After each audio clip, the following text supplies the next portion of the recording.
శ్రీ పరమాత్మనే నమః. అందరికీ నమస్కారం.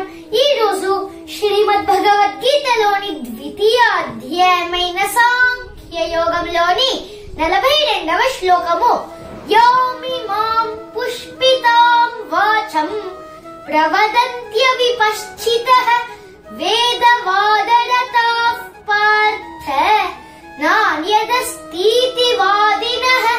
భావం: శ్రీకృష్ణుడు అర్జునుడితో ఇలా పలికెను, ఓ పార్థ, పరిమితమైన అవగాహన కలవారు స్వర్గలోక ప్రాప్తి కోసం డాంబికమైన కర్మకాండలను ప్రతిపాదించే వేదాల్లో చెప్పబడిన సమ్మోహపరిచే మాటలకు ఆకర్షితులవుతారు మరియు అందులో ఇంకా ఏమీ ఉన్నత స్థాయి ఉపదేశం లేదనుకుంటారు.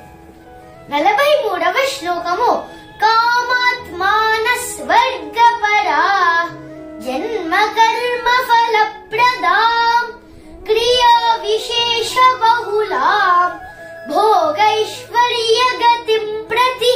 భావం: శ్రీకృష్ణుడు ఇంకా అర్జునుడితో ఇలా పలికెను, ఓ అర్జున, తమకు ఇంద్రియ సుఖాలని ప్రాప్తింపచేసే ఆయా వేదాల్లోని భాగాలని ప్రశంసిస్తారు మరియు ఉన్నత జన్మ, ఐశ్వర్యం, ఇంద్రియ భోగాలు మరియు స్వర్గలోక ప్రాప్తి కోసం ఆడంబరమైన కర్మకాండలను చేస్తుంటారు.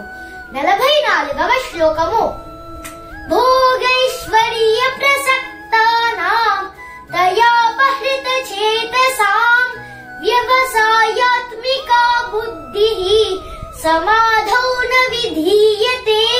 భావం: శ్రీకృష్ణుడు ఇంకా అర్జునుడితో ఇలా పలికెను, ఓ అర్జున, ప్రాపంచిక భోగాలు, సుఖాల పట్ల మనస్సు మిక్కిలి మమకారాసక్తితో ఉండి వారి బుద్ధులు చిత్త భ్రాంతికి లోనయ్యి భగవత్ ప్రాప్తి పథంలో సాఫల్యానికి కావలసిన దృఢ సంకల్పాన్ని కలిగి ఉండలేడు. ఓం శ్రీ పరమాత్మనే నమః.